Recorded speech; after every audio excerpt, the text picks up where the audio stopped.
Mulai nggih. Assalamualaikum warahmatullahi wabarakatuh. Bismillahirrahmanirrahim. Alhamdulillahirabbil alamin. Wa bihi nasta'inu ala umurid dunya waddin.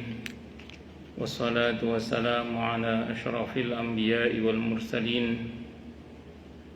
Sayyidina wa habibina wa syafi'ina wa qurrati a'yunina wa maulana Muhammadin wa ala alihi wa ashabihi wa dhurriyyatihi ajma'in, amma ba'd.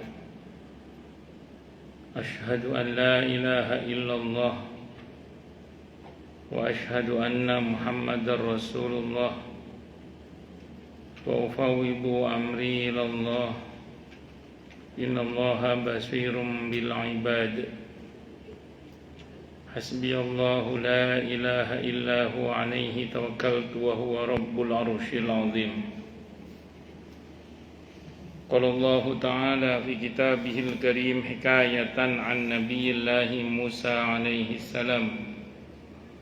Rabbi shrah li sadri wa yassir li amri wahlul 'uqdatam min lisani yafqahu qawli.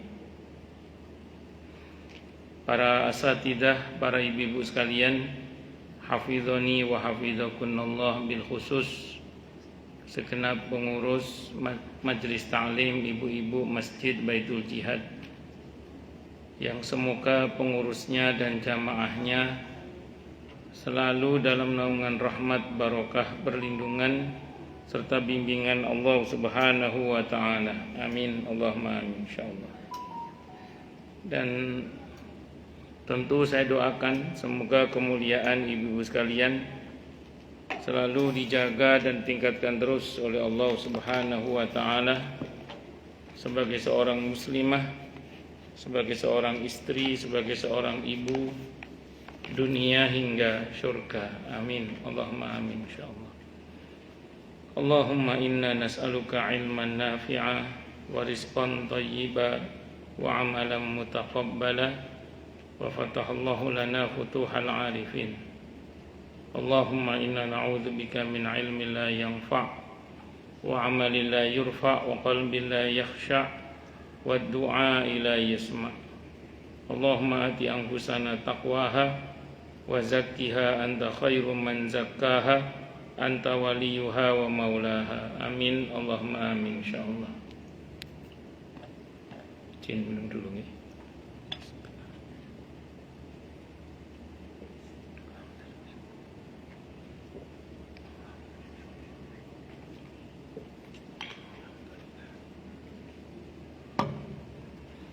Masih melanjutkan kajian kita tentang kitab At-Tadhkirah karya Al-Imam Al-Qurtubi rahimahullah rahmatan wasi'ah wa rahimallahu ulama al-muslimin. Qala al-muallif rahimahullahu ta'ala wa nafa'ana bihi wa bi'ulumihi fid dharain, amin. Bismillahirrahmanirrahim. Diriwayatkan dari Ibnu Majah halaman 738, betul nggih?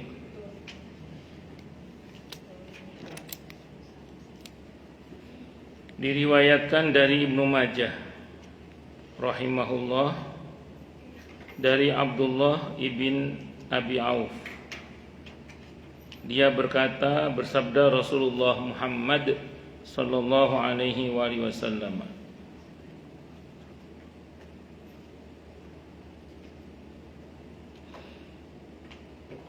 demi Tuhan yang menggenggam jiwaku,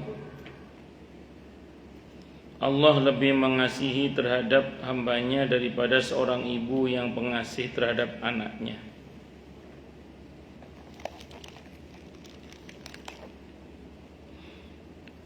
Jadi hadis ini menegaskan betapa Allah itu amat sayang kepada hamba-hambanya. Bahkan Allah menegaskan kataba ala nafsihi rahmah. Allah mewajibkan atas dirinya sifat rahmah.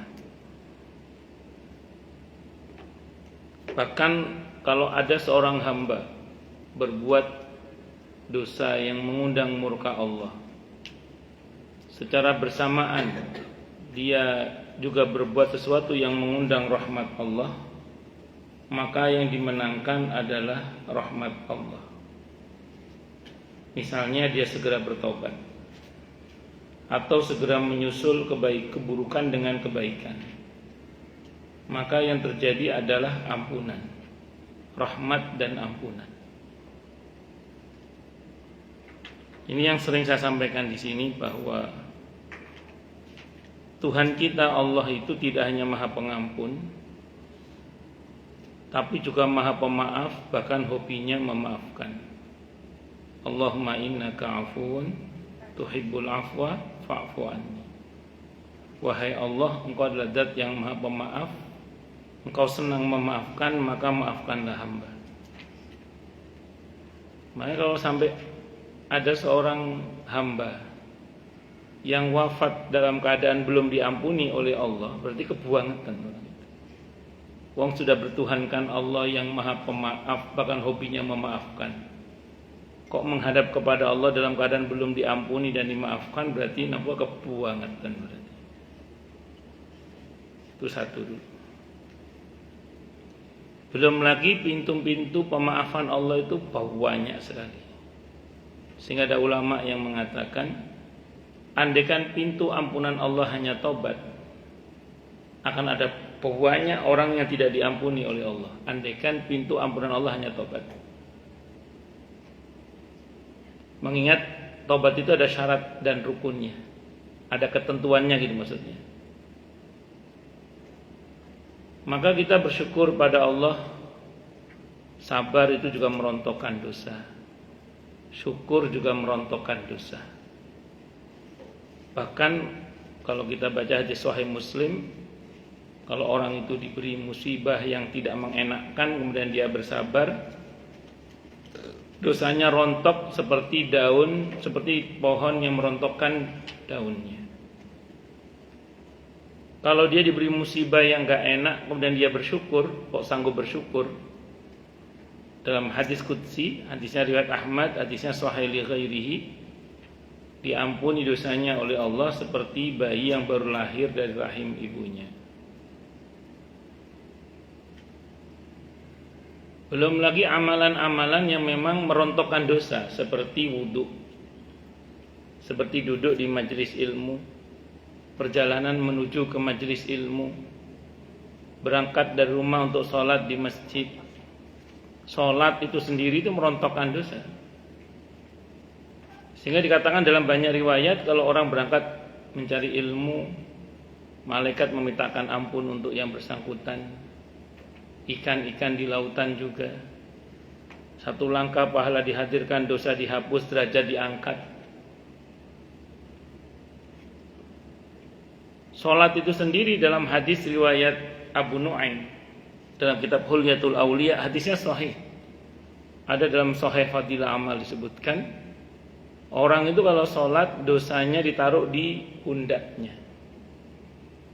Sehingga kalau orang itu sujud, rukuk, sujud, dosanya berjatuhan. Hadisnya riwayat Abu Nu'aim, hadisnya sahih. Ada dalam Sahih Fadilah Amal. Orang kalau sholat dosanya taruh di mana? Di pundak. Sehingga kalau orang ini rukuk, sujud, dosanya berjatuhan. Makanya rukuknya yang tumaknina, sujudnya yang tumaknina. Kalau nggak tumaknina, nggak jadi jatuh dosanya nanti. Kan nggak jadi jatuh nanti dosanya. Naudzubillah min syarri dzalik. Makanya manfaatkan betul kemudahan-kemudahan dari Allah terkait dengan amalan-amalan yang merontokkan dosa. Monggo. Belum lagi Allah menyatakan dalam Al-Quran di surah Hud ayat 114 itu, innal hasanati yudhibnas sayyiat dzalika dzikra lidzakirin. Monggo silakan. Sesungguhnya kebaikan-kebaikan itu bisa menghapus keburukan, dan itu pelajaran bagi yang mau mengambil pelajaran. Jadi kalau kita berbuat baik itu asal diterima amal kebaikan kita, sudah diotomatiskan oleh Allah dapat pahala, dosa dihapus, derajat diangkat. Itu sudah diotomatiskan sistemnya itu. Asal amal ibadah kita diterima oleh Allah, diotomatiskan sistemnya oleh Allah, pahala dihadirkan, dosa dihapus, derajat diangkat. Itu seperti itu.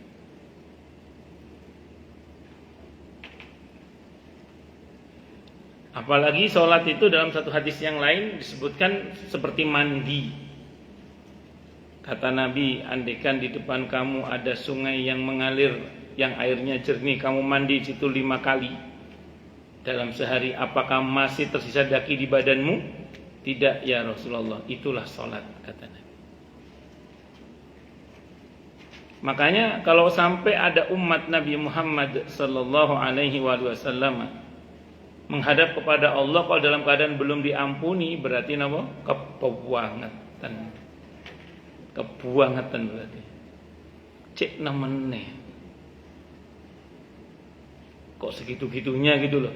Kok segitu-gitunya ya. Cek namanya kok segitu. Tenang. Bunduskan nanti diterjemah, tenang aja. Allahu Akbar. Bisa dipahami ya? Nah, itu seperti itu. Imam Muslim rahimahullah meriwayatkan dari Umar ibn Al-Khattab radhiyallahu anhuma bahwa dia berkata, para tawanan didatangkan kepada Rasulullah Muhammad sallallahu alaihi wasallam. Tiba-tiba ada seorang perempuan di antara para tawanan mencari seorang anaknya. Anak itu dia temukan di tengah para tawanan, maka dia lekatkan pada perutnya dan dia susui. Melihat itu Rasulullah Muhammad sallallahu alaihi wasallam bertanya kepada kami, apakah kamu sekalian berpendapat bahwa perempuan itu akan membuang anaknya? Kami menjawab, tidak, demi Allah, sekalipun dia bisa saja membuangnya karena saking sayangnya kepada anaknya. Rasulullah Muhammad sallallahu alaihi wasallam bersabda, Allahu arhamu bi'ibadihi min hadhihi bi waladiha. Allah itu lebih pengasih terhadap hamba-hambanya daripada perempuan ini terhadap anaknya. Hadis diriwayatkan pula oleh Imam Al-Bukhari. Ada seorang ibu kehilangan anaknya, dicewari, statusnya tawanan perang ini. Panik sang ibu, dicari, ketemu anaknya langsung dipeluk, digendong, disusui anaknya itu. Saking sayangnya kepada anaknya. Pelajaran berharga itu oleh Nabi dibuat pelajaran kepada para sahabat. Kalau menurut kalian anak itu kira-kira nanti sama ibunya dibuang apa tidak? Tidak ya Rasulullah. Tidak mungkin. Walaupun bisa saja tapi tidak mungkin karena saking sayangnya. Maka Nabi mengatakan kasih sayang Allah kepada hambanya melebihi ibu itu kepada anaknya. Jadi kalau ibu-ibu sayang kepada anak-anak ibu-ibu, ketahuilah bahwa Allah lebih sayang lagi kepada anak-anak ibu-ibu. Jadi Allah itu sangat sawayang, bukan cuma sangat sayang, sangat sawayang kepada hambanya melebihi sayangnya seorang ibu kepada anaknya. Makanya Asy-Syaikh Jalaluddin Ar-Rumi rahimahullah beliau mengatakan, aku mencintai masalahku karena aku tahu masalahku datang dari yang mencintaiku. Itu kata beliau. Kata Ar-Rumi beliau mengatakan, aku mencintai masalahku karena aku tahu masalahku datang dari yang mencintaiku. Apa maksudnya ini? Ya, semua ujian dalam kehidupan ini kita jalan dengan tenang-tenang saja. Kenapa? Karena semuanya datang dari yang maha mencintai kita, yang maha menyayangi kita. Allah gak mungkin zalim kepada hambanya.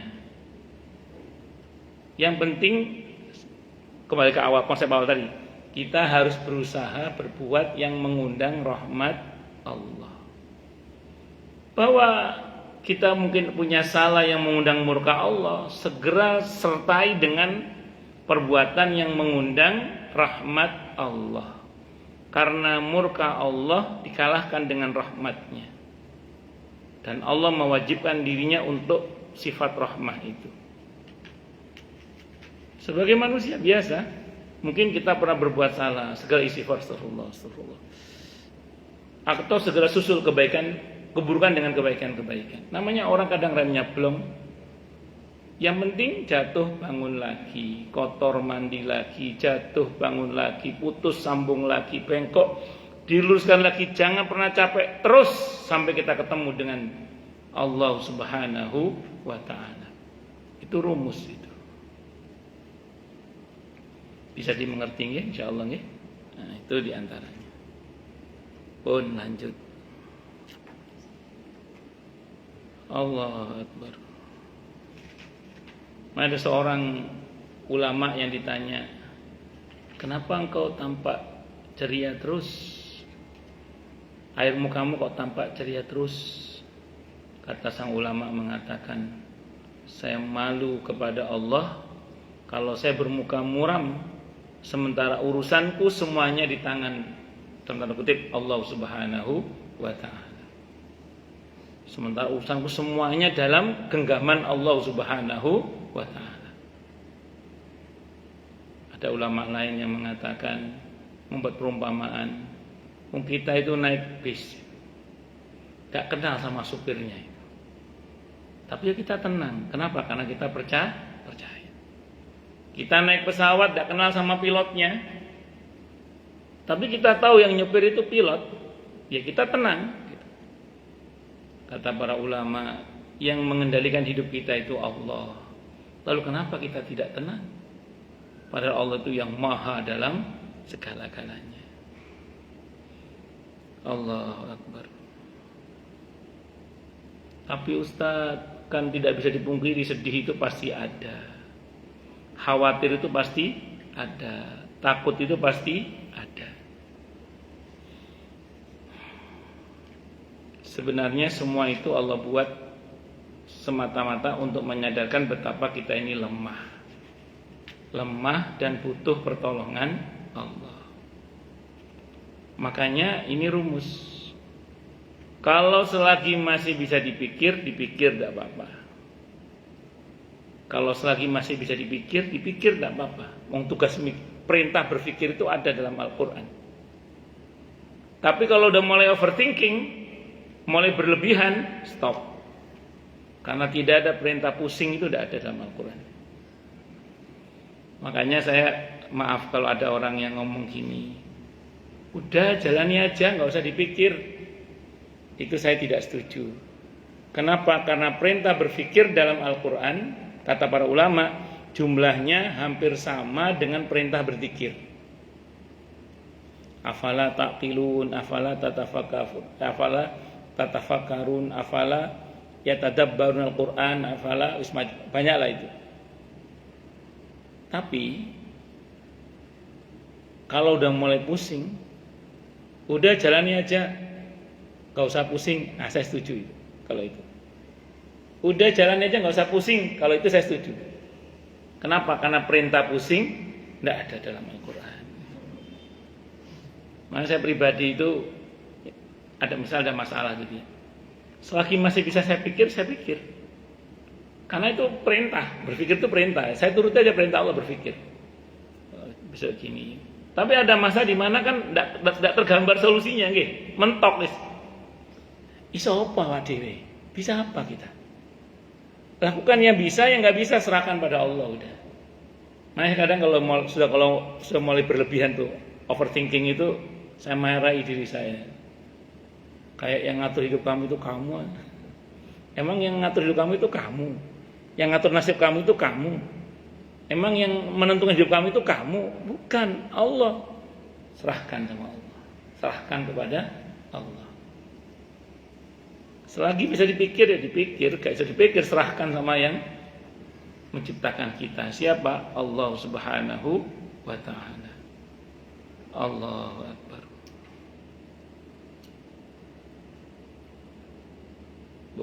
Jadi gak usah sedih dengan masalah kita, karena masalah kita sejatinya ujian kita datang dari yang Maha mencintai kita. Dan percayalah semua dalam kendali Allah Subhanahu wa taala. Yang penting sekarang fokus kita adalah berbuat sesuatu yang mengundang rahmat Allah, cinta Allah. Jangan sampai berbuat sesuatu yang mengundang murka Allah. Kalaupun kita, sering saya contohkan, remnya blong, berbuat sesuatu yang mengundang murka Allah, segera berbuat sesuatu yang mengundang rahmat Allah. Taubat, minta ampun pada Allah. Istighfar, minta ampun kepada Allah. Atau segera berbuat kebaikan yang mengundang rahmat Allah. Abi Dzar Al-Ghifari radhiyallahu anhu sawan menghadap kepada Nabi kita Muhammad sallallahu alaihi wasallam. Beliau mengatakan, "Ya Rasulullah, 'allimni 'amalan yuqarribuni ilal jannah wa yubaiduni minan nar." Wahai Rasulullah, ajari saya satu amalan yang membuat saya dekat dengan surga, jauh dari neraka. Nabi bersabda, "Idza amilta sayyi'atan fa'atbi'ha hasanatan." Kalau engkau berbuat yang tidak baik, segera susul dengan kebaikan. Di hadis yang lain, tamhuha, agar kebaikan itu menghapus keburukan tersebut. Terus beliau nanya, "Aqaulu la ilaha illallah min hasanatin?" Apakah ucapan la ilaha illallah termasuk kebaikan? Nabi menjawab, "Qala na'am, bal huwa ahsanul hasanat." Bahkan dia adalah kebaikan yang paling baik. Iya, bahkan itu adalah kebaikan yang paling baik. Makanya tadi saya ulang, kalaupun misalnya rem kita blong sehingga kita berbuat sesuatu yang salah yang mengundang murka Allah, maka segera susul dengan amalan-amalan yang mengundang rahmat Allah atau kebaikan-kebaikan yang mengundang rahmat Allah. Termasuk ucapan zikir, termasuk zikir yang paling utama adalah la ilaha illallah.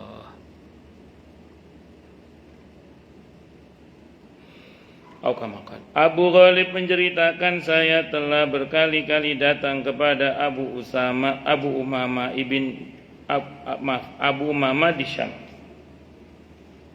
Pada suatu hari saya menjenguk seorang pemuda tetangga Abu Umamah yang sedang sakit.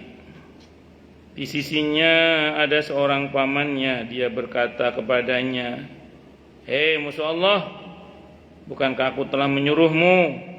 Bukankah aku telah melarangmu?" Anak muda itu menjawab, "Pamanku, andaikan Allah menyerahkan nasibku kepada ibuku, maka apakah kiranya yang akan dia lakukan terhadapku?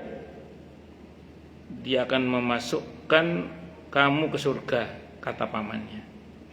Maka anak itu menuturkan, "Sesungguhnya Tuhanku Allah lebih pengasih dan lebih penyayang terhadapku daripada ibuku." Seketika itu juga pemuda itu pun meninggal.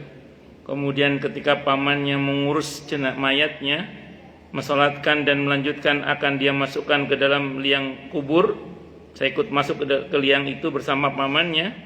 Dan tatkala pamannya itu merapikan kuburnya, tiba-tiba dia terperanjat dan berteriak, "Ada apa?" tanyaku. Dia menjawab, "Kuburnya diperluas dan penuh cahaya." Tentu saja saya pun terheran-heran karenanya. Dari Anas ibn Malik tadi sudah ya. Jadi nanti selanjutnya itu. Ini barokahnya apa ini? Barokahnya husnudzan. Husnudzan kepada Allah. Saya mungkin pernah sampaikan di sini ya. Orang itu kalau dirasa kematian udah dekat, yang diperkuat itu jangan rasa takut, tapi rasa harap. Jadi orang itu kalau merasa dekat dengan kematian, yang diperkuat, kata Fudail bin Iyad radhiyallahu anhu, beliau mengatakan, hendaklah yang diperkuat harapan, bukan ketakutan.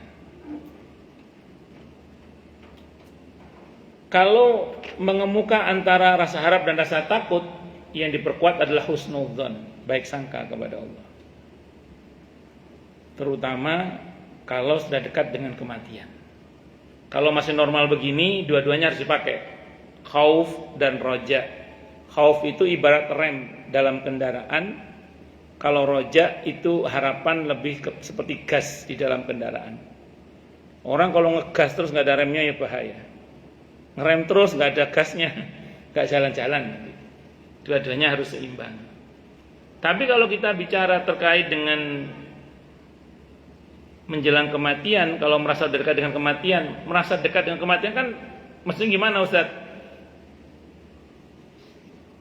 Dulu para sahabat itu main ceret aja udah merasa dekat dengan kematian. Para sahabat dulu itu main ceret aja udah merasa dekat dengan kematian. Mau safar, mereka merasa dekat dengan kematian. Ya setiap saat kalau Abdullah bin Umar merasa dekat dengan kematian.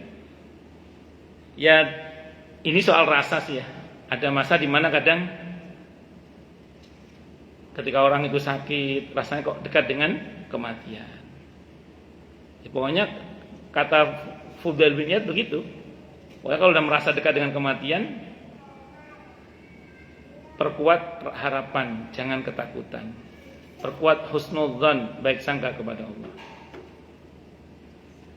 Cerita tadi, walaupun bukan hadis itu insya Allah sesuai dengan riwayat-riwayat yang sahih tentang keutamaan berbaik sangka kepada Allah. Berbaik sangka kepada Allah itu keutamaannya luar biasa. Saya pernah ceritakan di sini ya. Hadisnya Sahih Muslim. Hadisnya Sahih Muslim, dalam hadis itu ceritakan nanti itu ada orang diseret masuk ke neraka, begitu mau dimasukkan ke neraka orang itu berteriak. Kita tahu nanti di hari kiamat orang nggak bisa bicara kecuali dengan izin Allah. Dan kalau ngomong pasti benar. Annaba la yatakallamuna illa man adina lahu rahman wa qala shawaba. Apa kata orang itu? Ya Allah, tidak begini yang kusangkakan tentang dirimu. Kata Allah, dan Allah Maha tahu. Allah bertanya bukan berarti Allah tidak tahu, Allah Maha tahu. Ini hanya bahasa administrasi. Apa yang kamu sangkakan tentang diriku, kata Allah. Selama ini hamba menyangka engkau adalah zat yang maha kasih, maha sayang, maha baik, maha pengampun, maha pemaaf. Pokoknya yang baik-baik semuanya. Kata Allah, bebaskan dia dari neraka. Gara-gara husnudzon, baik sangkanya kepada Allah, padahal harusnya dia masuk neraka. Gak jadi diselamatkan oleh Allah dengan husnudzannya, baik sangkanya kepada Allah Subhanahu wa ta'ala. Karena hadis qudsi, hadis sahih, Nabi Allah berfirman, ana inda dzanni abdi bi. Aku menurut persangkaan hambaku kepadaku. Makanya kalau kepada Allah jangan pernah suudzon, rugi. Suudzon sama Allah itu rugi kita itu. Yang betul apa? Husnudzon, baik sangka, paksakan. Husnudzon itu Allah paksakan husnudzon. Kata para ulama, saya tahu gini ulama, kalau kalian tidak bisa melihat kebaikan di dalam keputusan Allah terhadap kalian, mentok katakan begini, saya yakin di balik semua ini pasti ada hikmah kebaikannya. Udah, gitu aja udah. Yakin aja udah. Kan maaf ya, ada beberapa masalah itu yang ada kita tuh gak bisa melihat kebaikannya gitu. Karena mungkin kita saking lemahnya pengetahuan kita. Berapa banyak di antara kita mungkin berusaha mencari hikmahnya, kok gak ketemu-ketemu Mbak Hikmah itu di mana? Mbak Hikmah gak ketemu-ketemu. Kalau Mbak Hakimah ada. Maka kata para ulama, mentok. Kalau tidak kunjung ketemu hikmahnya, katakan apa? Saya yakin di balik semua ini pasti ada hikmah kebaikannya, insya Allah. Itu satu dulu. Nah, orang itu adalah husnudzon kepada Allah, harapannya baik apa baik? Baiknya harapan itu menjadikan yang ditakutkan nggak akan terjadi. Hadisnya riwayat At-Tirmidzi. Hadisnya kalau kata Imam At-Tirmidzi hasan gharib hadisnya. Hadis hasan itu bisa diamalkan sebagaimana hadis sahih. Kata Nabi dalam hadis itu, tidaklah bergabung di dalam hati seorang hamba yang mukmin dalam keadaan yang menegangkan seperti ini. Saat itu Nabi lagi menemani sahabatnya sedang sakaratul maut, kecuali tidaklah bergabung dalam hati seorang hamba yang mukmin dalam keadaan yang menegangkan seperti ini rasa harap dan rasa takut kepada Allah, kecuali Allah akan berikan kepadanya apa yang dia harapkan dan Allah akan selamatkan dia dari apa yang dia takutkan. Hadis riwayat At-Tirmidzi. Hadisnya hasan gharib. Artinya apa? Kalau ada ketakutan, jangan biarkan larut sebagai ketakutan. Karena tidak jarang ketakutan yang dibiarkan dan diperturutkan akan menjelma menjadi suudzon, bersangka kepada Allah. Supaya tidak menjadi bersangka kepada Allah, maka segera susul ketakutan itu dengan harapan-harapan. Semakin menguat ketakutan, harus semakin menguat harapan. Takut sakit, perkuat harapan akan sehat. Takut masuk neraka, perkuat harapan akan masuk surga. Takut akan siksa, perkuat harapan akan rahmat Allah dan ampunan Allah. Takut akan dampak dari dosa, perkuat akan ampunan dan pemaafan dari Allah. Terus begitu. Semakin menguat ketakutan, semakin menguat harapan kepada Allah. Harus. Jangan biarkan larut ketakutan. Kalau dia larut, terus menerus ngerinya menjadi suudzon, buruk sangka kepada Allah. Bisa dipahami ya? Nah, itu diantaranya. Allahu Akbar. Begini-begini ini kadang enak ngomongnya aja, Bu. Kadang prakteknya apa? Sulit pakai dal. Kadang kita dihadapkan dengan keadaan-keadaan yang menguras emosi, perasaan. Belum lagi kalau tiba-tiba muncul sikap kita yang mendramatisir atau mensinetronis. Oh, itu kadang jadi lebay itu kadang-kadang. Tapi bersyukurlah bagi yang ngaji, paling enggak ada remnya, nggih. Kalau yang pernah ngaji ada remnya, sehingga berusaha untuk husnudzon mode on terus. Nah, jadi husnudzon mode on terus. Pun lanjut. Dari Anas ibn Malik radhiyallahu anhu, dari Nabi kita Muhammad sallallahu alaihi wasallam, beliau bersabda yang artinya Allah Ta'ala berfirman, hadis qudsi, keluarkan dari mereka siapapun yang dulu pernah menyebutku pada suatu hari dan takut kepadaku pada suatu tempat. Hadis ini gharib. Gharib itu rawinya enggak banyak maksudnya ya. Abu Nu'aim Al-Hafidh menyebutkan dari Ishaq ibn Suwaid, dia berkata, pada satu tahun, sebelum saya masuk ke berikutnya yang hadis Anas tadi saya mau terangkan. Ini nanti pada akhirnya semuanya akan dikeluarkan dari neraka. Terakhir itu orang yang di hatinya tidak ada kebaikan sama sekali kecuali la ilaha illallah. Maknanya tadi hadis ini walaupun gharib insyaallah maknanya sahih. Karena siapapun yang pernah menyebutku, kata Allah, atau pernah ada rasa takut dalam hatinya kepadaku, keluarkan dari neraka semuanya. Nah, nanti yang paling terakhir itu adalah terakhir. Tapi udah kosong tapi lumayan lah keluar dari neraka. Itu orang yang paling terakhir masuk surga, paling terakhir keluar dari neraka. Orang yang hatinya itu kosong, nggak ada kebaikan sama sekali, kecuali satu titik putih, yaitu la ilaha illallah. Maka kita jangan sampai kehilangan la ilaha illallah itu. Karena kalau itu hilang berarti tidak ada kebaikan sama sekali udah. Nauzubillahi minasyaitonir rajim. Walaupun kita berdoa, mudah-mudahan kita jangan sampai yang kosong itu. Semoga kita termasuk yang Allah masukkan dalam surganya tanpa hisab, tanpa adab. Amin.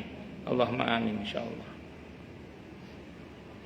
Abu Nu'aim Al-Hafidh rahimahullah menyebutkan dari Ishaq ibn Suwaid radhiyallahu anhu, dia berkata, pada suatu tahun saya pernah menemani Muslim bin Yasar ke Mekah.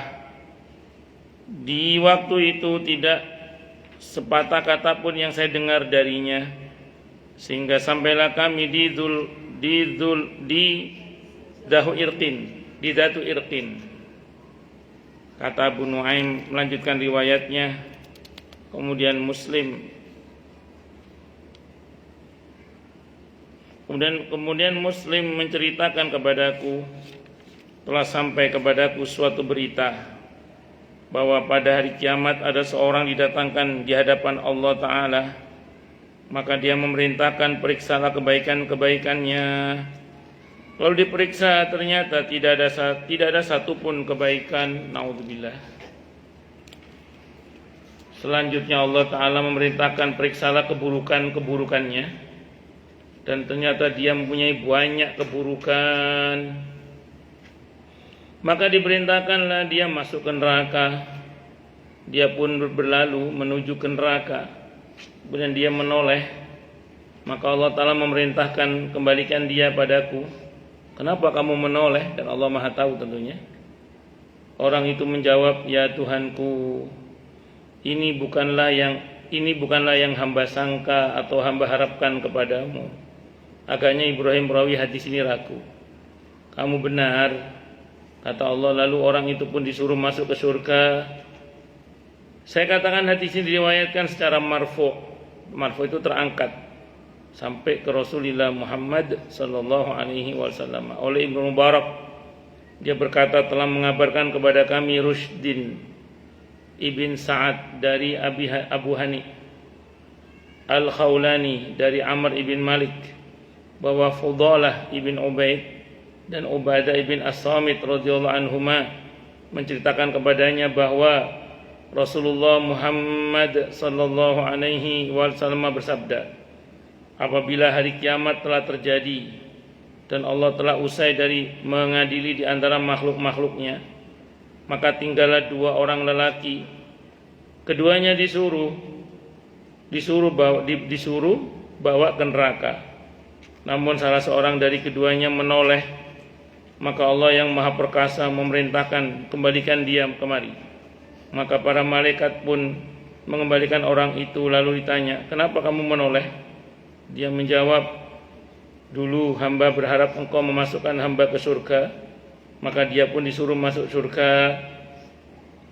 Rasulullah Muhammad sallallahu alaihi wasallam bersabda, maka orang itu berkata, Tuhanku telah memberiku, sehingga andaikan aku memberi makan kepada seluruh ahli surga, saya itu takkan mengurangi sedikit pun dari apa yang aku pilih, dari apa yang aku miliki. Kata Fudalah dan Ubadah, ketika Rasulullah Muhammad sallallahu alaihi wasallam menuturkan cerita ini, wajah beliau tampak gembira, karena Nabi itu senang sekali kalau umatnya itu masuk surga. Masih semakna dengan hadis ini ada cerita lainnya mengenai seorang yang diangkat terhadapnya sedang sebatang pohon disusul dengan pohon-pohon lainnya, sehingga dia keluar dari neraka dan akhirnya masuk surga, yang diriwayatkan oleh Imam Muslim dalam sahihnya, seperti yang akan kita bahas nanti insyaallah. Wallahu a'lam bishawab. Intinya pokoknya kalau ingin selamat dari siksa Allah, modal utamanya diantaranya husnudzon, baik sangka kepada Allah. Yang kedua, perkuat harapan. Jangan larut dalam ketakutan. Bahkan khusus kalau kita merasa sudah dekat dengan kematian, yang diperkuat harapan, jangan ketakutan. Kalau terjadi ketakutan, perkuat harapan. Yang dengan izin Allah bisa menetralisir ketakutan itu adalah harapan. Dalam semakin menguat ketakutan, harus semakin menguat harapan. Allahu Akbar. Saya mungkin pernah cerita di sini ya, ada ibu-ibu telepon saya, Ustadz, ini saya loudspeaker ya, biar suami saya dengar. Nggih Bu, silahkan. Suami saya ini Ustadz, beberapa hari ini takut masuk neraka.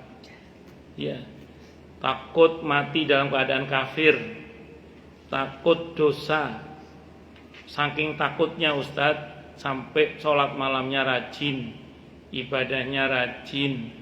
Saking rajinnya kurang istirahat, akhirnya kesehatannya terganggu, mentalnya terganggu, pekerjaannya terganggu, hubungannya dengan saya juga terganggu, kata istrinya gitu. Tolong nasihati suami saya Ustadz, katanya. Suaminya dengerin di loudspeaker. Saat itu telepon biasa, belum telepon WA kayak sekarang. Terus saya bilang sama beliau, takut masuk neraka itu benar, saya bilang. Takut dosa, takut siksa, takut mati kafir itu benar, saya bilang. Nggak salah itu. Cuman kalau gara-gara itu terus kemudian kesehatan terganggu, pekerjaan terganggu, hubungan dengan keluarga terganggu, berarti ada yang salah itu, saya bilang. Di mana letak salahnya? Larut dalam ketakutan, lupa menguatkan harapan. Saya ulang, larut dalam ketakutan, lupa memperkuat harapan. Maka saya bilang sama suaminya itu, hendaklah diperkuat Pak harapannya. Kalau takut dosa, perkuat harapan akan ampunan Allah. Kalau takut masuk neraka, perkuat harapan masuk surga. Kalau takut siksa, perkuat harapan akan rahmat Allah. Kalau takut mati kafir, perkuat harapan mati dalam keadaan husnul khatimah. Terus begitu Pak. Alhamdulillah, sampai sekarang beliau masih ngaji dan normal. Alhamdulillah. Alhamdulillah, itu udah lama kasusnya. Alhamdulillah sudah normal. Bahkan sampai sekarang masih ngaji, masih istiqomah ngaji. Alhamdulillah. Bapak-bapak. Jadi ada kejadian seperti itu, ada. Padahal takut kepada Allah itu benar. Cuma kalau larut dalam ketakutan tidak disusul dengan harapan, jadinya punya stres gitu. Naudzubillah min syarri dzalik. Makanya saya ulang, ketakutan itu boleh, tapi harus disusul dengan harapan. Itu seperti itu. Dan yang terpenting tetap husnudzon, baik sangka kepada Allah Subhanahu wa ta'ala. Pertanyaan Allah yang pertama kepada kaum mukminin dan jawaban mereka yang pertama di hari kiamat. Sebelum saya masuk bab baru, ada yang mau nanya dulu mungkin? Silakan. Kalau ada yang nanya mungkin. Tanya, protes, marah boleh, silakan. Masalah yang lain boleh kalau ada. Kalau nggak ada berarti jelas semua atau tidak jelas semua. Monggo silakan kalau ada. Loh, jelas semua nih. Alhamdulillah. Kemarin tuh Bu Eka nanya, ini penting saya bahas juga ya. Ada orang yang katanya tertahan di alam barzah gara-gara belum menyelesaikan masalah muamalahnya. Baik itu terkait utang piutang maupun warisan, betul ya? Jadi sebenarnya ada prinsip yang mendasar berkaitan dengan muamalah itu. Pertama dulu ya, orang yang mati semua ruhnya tertawan di alam barzah. Untuk orang yang baik berada di Illiyin, orang yang juwahat di Sijjin. Itu rumus. Nah, memang ada beberapa riwayat yang menyebutkan ruh itu dalam masalah kalau beberapa hal terkait dengan hubungannya dengan sesama itu belum diselesaikan. Seperti misalnya utang piutang.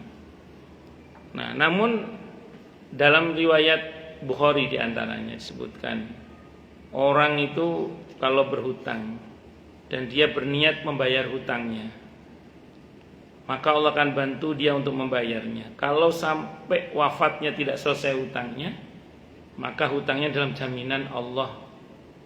Dalam hadis yang lain dalam jaminan Allah dan Rasulnya Muhammad sallallahu alaihi wasallam. Jadi ya kembali pada orangnya semasa hidup. Kalau dia saat ngutang memang punya niat untuk membayar dan dia berusaha membayar, insya Allah nggak sampai bermasalah. Tapi namanya niat itu kan kesengajaan kuat, berarti harus diberitahukan kepada keluarganya bahwa saya punya hutang pada si fulan, pada si fulana.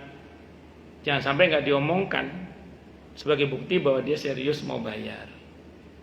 Paling nggak dicatat lah, sehingga kalau dia mati, keluarganya tahu kalau dia punya hutang ke siapa saja. Satu. Yang kedua berkaitan dengan waris. Kalau orang tuanya semasa hidupnya sudah mendidik anak-anaknya agar belajar ilmu agama dengan baik dan benar, kemudian anak-anaknya misalnya ya, kok tidak kunjung segera membagi harta warisnya gara-gara balelonya sang anak, ya insya Allah orang tua nggak kena konsekuensi dari perbuatan sang anak, karena orang tua sudah berusaha mengajari anak-anaknya dengan pendidikan agama dengan baik dan benar. Apalagi masalah warisan itu sebenarnya masalah yang mudah untuk membaginya. Yang sulit itu kalau diantara ahli waris ada yang hatinya busuk, ada yang serakah, itu susah itu. Jadi saya ulang, dalam pembagian waris dalam Islam itu sebenarnya mudah sebenarnya. Yang bikin sulit, bikin ribet itu kalau diantara mereka ada yang serakah, ada yang hatinya busuk, hatinya kotor. Itu baru masalah biasanya. Lihat, tidak di mana-mana, termasuk di keluarga ustadz sekalipun. Itu kalau sudah ada yang busuk hatinya atau ada yang serakah, sulit pembagian warisnya. Tapi kalau semuanya berhati lurus, berhati bersih, tidak ada yang serakah, tulus mentaati perintah Allah terkait pembagian waris, insya Allah pembagian waris itu mudah, walaupun hartanya triliunan. Itu seperti itu. Ya, walaupun hartanya apa? Triliunan. Bisa dimengerti ya? Nah, insya Allah orang tua nggak terdampak kalau orang tuanya memang sedari awal sudah mengajari anak-anaknya dengan baik dan benar. Saya kira itu. Wallahu a'lam bishawab. Siapa dulu ini? Lebih sepuh siapa? Bu Eka apa Bu? Sama-sama sepuh. Ini monggo Bu. Jenengan rumin Surabaya rumin Surabaya. Monggo. Terkait dengan warisan Ustaz. Okay. Kan ayah saya itu anak pertama ya Ustaz ya. Okay. Nah, jadi dia yang istilahnya yang membagikan warisan itu dia ditugaskan untuk membagikan warisan itu. Tapi karena mungkin kurangnya ilmu juga, jadi akhirnya dibagikan itu berdasarkan ras saja. Jadi kalau yang perempuan itu lebih banyak daripada yang, itu tidak sesuai dengan hukum waris itu Ustaz. Itu gimana Ustaz? Bagus. Begitu ada orang yang meninggal dunia, maka waris itu menjadi hak ahli waris sesuai dengan ketentuan Allah dan Rasulnya Muhammad Sallallahu Alaihi Wasallam. Maka kalau harta itu dibagi tidak sesuai dengan ketentuan Allah dan Rasulnya Muhammad Sallallahu Alaihi Wasallam, berarti yang kebagian lebih banyak itu telah mengambil hak yang bukan haknya. Dalam kasus orang tua ibu, berarti saudari perempuan telah mengambil hak saudara laki-laki, karena dia mendapat bagian lebih banyak daripada saudara laki-lakinya. Harusnya kalau memang mau seperti itu, ini nasihatnya ya, taati dulu saja perintah Allah di dalam pembagian waris. Bahwa kemudian saudara laki-laki mau dengan lapang dada mengurangi bagiannya untuk saudari perempuannya, itu persoalan lain. Harusnya begitu. Wallahu a'lam bishawab. Jadi kalau ibu nanjang tenggulo, ya nun sewu salah. Itu kasihan saudari perempuannya, karena dia berarti mengambil hak saudara lelakinya. Ya kalau saudara lelakinya ridho sih semoga tidak jadi masalah di akhirat. Tapi kalau dalam hati ada yang mendongkol kan kita tidak tahu. Iya.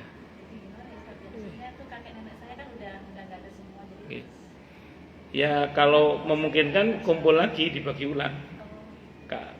Tapi kan kalau udah keenakan kan kadang nggak mau, susah. Ngoten nggih, wallahu a'lam bishawab. Jadi tobati mau. Ditobati. Terus kalau saran saya yang merasa mendapat bagian lebih dari seharusnya kayak kembalikan kepada yang bagiannya kurang, atau paling enggak minta ridhonya. Itu seperti itu. Wallahu a'lam bishawab. Monggo Bu Eka. Ini konsep kondisinya seperti wasiat waris, yang menerima warisnya itu ekonominya kuat semua nih. Ada dua cerita Ustaz, jadi dua-duanya ekonominya kuat. Yang satu karena ekonominya semua kuat, cuek. Jadi nggak ada tuh pembagian waris karena merasa semuanya nggak butuh, ya kan? Nah itu seperti apa itunya, responnya Ustaz, komentar Ustaz. Walaupun menurut saya itu harusnya tetap dilaksanakan. Harus. Ya. Cuek, jadi bahkan sampai kakak-kakaknya sudah meninggal, jadi sekarang berarti kan tinggal ponakan ya. Teman saya ini sendiri ya, yang kakak-kakaknya sudah meninggal, tapi ekonomi alhamdulillah semuanya kuat. Kasus yang kedua, ekonominya kuat, sudah meninggal, ibunya tahu ilmu warisnya, dia bikin dalam bentuk Excel, dia tunjukkan ke anak-anaknya, tapi anak-anaknya ini yang 2 laki dan 2 perempuan ini menolak. Jadi udah itu buat ibu semua. Kita nanti mencari modal sendiri lah. Itu bagaimana komentar? Bagus. Yang pertama, keliru. Kalau hanya karena merasa cukup, kemudian waris tidak segera dibagi. Karena kasihan yang ekonominya lemah. Ya tadi, akhirnya kan turun ke keponakan-keponakan. Biasanya mulai ada konflik gitu kalau udah mulai turun ke keponakan itu biasanya. Makanya yang betul adalah disegerakan. Maka mereka yang ekonominya kuat harusnya tetap mengeksekusi waris itu. Paling enggak sahamnya lah, walaupun tidak pembagian waris enggak harus dijual ya. Yang penting sahamnya jelas. Itu ketentuannya itu begitu sebenarnya. Ya begitu. Ya jadi harusnya tetap disampaikan.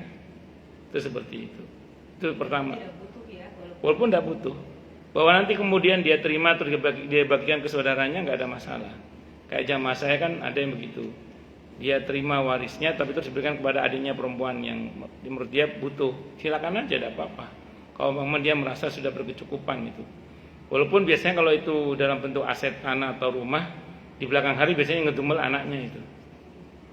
Oh, mama dulu ngasih ke saudaranya, lupa kalau anaknya juga butuh rumah. Makanya tetap harus hati-hati. Satu. Yang kedua, gini, harusnya sikap anak-anaknya itu pembagian waris yang dibuat oleh mamanya itu diterima dulu. Oh ya mah, kami terima bagian kami. Dan sekarang kami berikan semuanya kepada mama. Misalnya. Kalau bagian dia itu tidak lebih dari sepertiga total harta, maka tidak ada masalah. Silakan aja. Yang bagian yang kedua tadi. Yang kedua tadi kan mamanya membagi warisnya dalam bentuk iya, sahamnya jelas maksudnya. Iya, betul. Kan tadi anaknya kami nggak usah buat mama aja semuanya. Itu keliru. Yang betul adalah diterima dulu, haknya diterima dulu. Baru kemudian baik mah kami terima bagian kami, terus kami serahkan semuanya kepada mama. Kami nanti cari sendiri aja. Begitu caranya. Jadi tetap aja pusat ada yang namanya biaya notaris, biaya balik nama, biaya ujung-ujungnya kan ke situ kan ya. Nggih. Ya, makanya tadi kalau memang terima dulu aja. Maksudnya terima itu terima secara akad. Bukan diterima pengurusan bukan. Oke, saya terima Ma, terus kemudian iya, bukan langsung balik namanya bukan.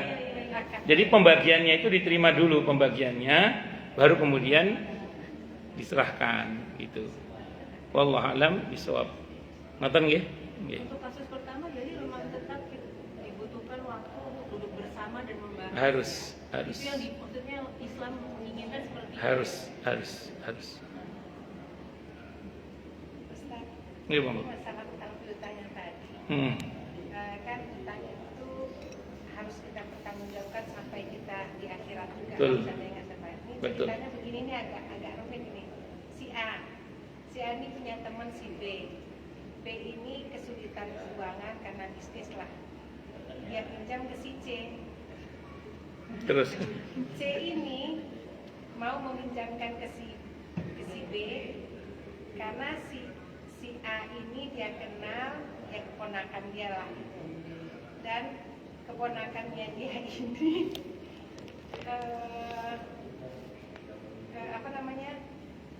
keponakannya dia ini adalah karyawan saya misalnya ya, berarti saya bersaudara juga dengan si C ini. Nah, dia mau meminjamkan ke si B ini karena menganggap keponakan dan karyawan saya juga gitu. Akhirnya dipinjemin ke si B. Ternyata si B ini yang ulah pergi hilang rimbanya. Karena waktu meminjamkan itu saya ikut mengetahui, ya maksudnya ya udahlah pinjemin aja lah. Dia kenal si A ini kenal dengan si B gitu. Ternyata si B ini menghilang, si A juga nggak tahu kemana ini si B-nya ini. Yang punya uang si C ini nanya ke saya gitu, kan kamu yang dulu jamin katanya. Itu tanggung jawabnya gimana Ustaz? Sementara saya nggak tahu apa, maksudnya hanya ikut nada tangan gitu loh, maksudnya biar si C saksi kalau dipinjamkan gitu loh. Nah itu pertanggungjawabannya apa? Apakah memang saya harus bertanggung jawab mengganti uang si B? Padahal kan sepersen pun saya nggak make gitu. Si A juga nggak make, hanya ingin ngebantu si B ini aja gitu. Dan dalam kesulitan ternyata si B ini nipu gitu, kabur. Baik. Kalau status ibu sebagai domin itu orang yang menjamin, maka dalam kasus seperti yang ibu maksud tadi itu, ibu wajib mendatangkan si B yang menghilang itu. Jadi ibu tidak berkewajiban mengganti uang itu, karena yang ibu jamin kan orangnya. Jadi saya jamin insya Allah orang ini nggak akan lari lah kalau bahasa kita. Oh ternyata dia lari, maka karena ibu sebagai domin, maka ibu wajib menghadirkan orang itu. Nggak tahu bagaimana caranya. Nanti urusannya ya dia dengan yang si C yang minjemin itu, nanti begitu. Itu kalau ibu bertindak sebagai domin dalam hal ini. Nah, kalau ibu sebatas sebagai saksi, ya sebatas saksi aja berarti kan, bahwa ini ada terjadi akad utang piutang dan ibu sebagai saksinya. Kalau ibu cuma sebagai saksi ya, berarti ibu tidak wajib menjamin apapun, kecuali dari awal ibu mengatakan, udah pinjemin saya jamin deh. Berarti ibu sebagai domin. Kalau ibu sebagai domin, berarti ibu berkewajiban mendatangkan yang bersangkutan ketika ada masalah seperti itu. Itu namanya anak domin. Saya sebagai anak kafil, saya sebagai penjamin orangnya itu. Kalau domin itu jamin pembayarannya, maaf saya salah. Ya, kalau domin menjamin pembayarannya. Kalau kafil menjamin orangnya. Jadi orangnya dijamin tidak akan lari, sehingga kalau lari ibu berkewajiban mencari orang itu untuk didatangkan. Ya, betul. Itu kalau ibu sebagai kafil namanya. Tapi kalau ibu sebagai domin itu penjamin pembayar hutangnya. Berarti kalau dia nggak bayar, ibu yang akan membayar hutangnya. Itu domin namanya. Dalam status yang ibu ceritakan tadi, kata ibu, saya hanya sebagai saksi, kata ibu gitu ya. Hanya sebagai saksi. Ya sudah, kalau ibu hanya sebagai saksi, ya nggak harus mendatangkan siapapun dan tidak harus membayar hutang itu, karena status ibu hanya sebagai saksi. Saksi itu kan diatur dalam surah Al-Baqarah 282 itu kan tentang transaksi yang tidak tunai. Ada hitam di atas putih, ada saksi. Nanti ayat 283-nya jaminan itu. Ada jaminan. Jadi kalau ibu termasuk yang saksi kan. Kalau saksi ya tidak ada kewajiban apa-apa. Tidak ada kewajiban mendatangkan orang yang lari itu, tidak ada kewajiban mengganti hutang itu. Nah, saya ulang, kalau ibu menjadi domin, berarti ibu menjamin harta. Ibu wajib membayar hartanya karena ibu domin. Tapi kalau ibu sebagai kafil, ibu menjamin orangnya. Kalau menjamin orangnya, berarti ibu harus bisa mendatangkan orangnya. Ya. Dari awal ibu sebagai apa di situ? Kalau ibu tadi ibu bilang sebagai saksi, ya saksi berarti tanda tangan aja, ya sudah. Saksi nggak ada kewajiban apa-apa selain dari diminta kesaksiannya kalau dibutuhkan. Tapi kalau ibu sebagai saya jamin orangnya nggak akan lari, berarti ibu menjamin orangnya. Berarti kalau satu saat nanti orangnya lari, ibu wajib mendatangkan orangnya ke dia. Semampu ibu aja, cari aja semampu ibu. Tapi kalau ibu sebagai domin, berarti ibu menjamin pembayarannya. Saya yang jamin kalau nanti dia nggak bisa bayar, saya yang jamin. Nah, berarti ibu siap menjamin pembayarannya berarti. Domin namanya itu. Jadi kalau ibu domin menjamin hartanya, kalau kafil menjamin orangnya. Ngaten. Wallahu a'lam bishawab. Ngaten nggih? Gitu. Satu lagi. Boleh. Menyangkut masalah warisan juga nih. Betul. Ada salah satu jemaah saya, dia mau pergi umroh nih. Pergi umroh sebenarnya dana itu katanya dari warisan orang tuanya. Orang tuanya. Warisan orang tuanya. Tapi sebenarnya dana yang dipakai buat pergi biaya umroh itu hanya paling juga sepertujuh apa sedikit lah gitu loh. Yang dari warisan itu. Karena udah dibagi-bagi kan, tapi dia dapat untuk bayar DP warisan, DP umroh aja deh. Sisanya usaha dia sendiri. Diketahuilah sama saudaranya yang nggak ada satu pautnya dengan ahli waris. Maksudnya yang dia pernah berhutang. Nah, itu gimana? Apakah dia bayar hutang dulu atau tetap pergi umroh? Walaupun sebenarnya hutangnya ini juga nggak ada sangkut pautnya dengan yang mau berangkat umroh ini. Yang berhutang justru saudaranya yang lain yang diketahui sama Pancang ya ceritanya Ustaz. Iya. Jadi berhak nggak sih yang si punya piutang ini ngerecokin gitu loh? Itu dia mau pergi umroh, sementara dia punya utang sama saya. Sebenarnya yang pergi umroh ini bukan dia yang berhutang itu yang saudaranya yang lain yang diketahui. Saudara itu nggak dapat waris juga, nggak dapat waris. Jadi Aneh ya. Gitu, Ya, salah. Yang punya uang ini berhak nggak sih ngerecokin masalah mereka pergi umroh? Baik. Tidak berhak. Masih ada hutang gitu. Tidak berhak. Karena tidak ada hiwalah. Tidak ada pengalihan hutang. Jadi yang berhutang kan orang lain, saudaranya yang lain, bukan yang akan umroh ini kan. Bukan. Tiba-tiba orang yang menghutangi saudaranya itu menagih kepada pihak keluarga, termasuk ngerecokin yang mau umroh ini. Apa urusannya? Kalau seandainya yang mau pergi umroh ini seseorang yang apa ya, yang menjamin hutang itu tadi atau yang menjadi saksi itu gimana? Kalau menjadi saksi juga nggak berhak juga. Oke. Tapi kalau dia menjamin, jaminan apa dulu tadi? Kalau dia menjamin pembayarannya namanya domin, ya dia wajib membayar. Karena dia yang menjamin. Tapi kalau dia kafil, dia tidak menjamin harta, dia menjamin orang. Kalau menjamin orang, berarti dia wajib mempertemukan orang yang berhutang itu dengan yang menghutangi. Makanya kalau lihat jaminan apa dulu ini? Jaminan doman, berarti menjamin harta, atau kafil, menjamin orangnya.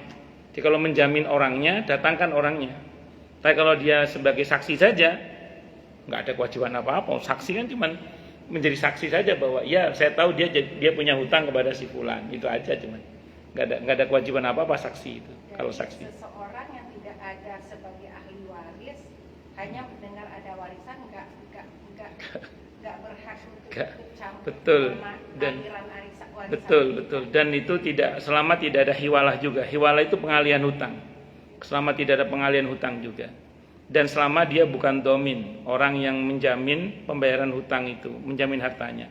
Dan bukan kafil, bukan yang menjamin orang yang berhutang itu untuk didatangkan kepada orang yang menghutangi. Ngoten nggih? Wallahu a'lam bishawab. Kalau saksi kan cuma saksi aja. Dia bukan sebagai penjamin. Ustaz, itu tadi maksudnya kalau sebagai penjamin harta, ya sebagai domain ya tadi. Domain namanya gitu. Itu batasannya sampai apa? Maksudnya kalau memang yang berhutang itu benar-benar nggak bisa bayar atau bagaimana? Nanti tertera dalam perjanjian biasanya. Kalau sekiranya bersangkutan mengalami pailit misalnya, mengalami kerugian sehingga tidak mampu membayar dengan sungguh-sungguh, maka saya akan menjaminnya dalam waktu 1 kali 24 jam misalnya gitu misalnya. Itu domin itu namanya, menjamin hartanya, pembayarannya. Terus kalau kafil itu menjamin orangnya. Pak, orang ini mau pinjam ke saya, kira-kira Bapak bisa nggak menjamin orang ini tidak akan lari? Oh iya, saya jamin dia tidak akan lari. Ternyata lari, maka saya yang menjamin berkewajiban mencari orang itu untuk dipertemukan dengan orang, karena saya menjamin dia tidak lari. Itu seperti itu. Nah, sementara kalau domin, kalau dia tidak bisa bayar dan betul-betul dia tidak bisa bayar, saya yang bayar. Itu namanya domin namanya. Itu seperti itu.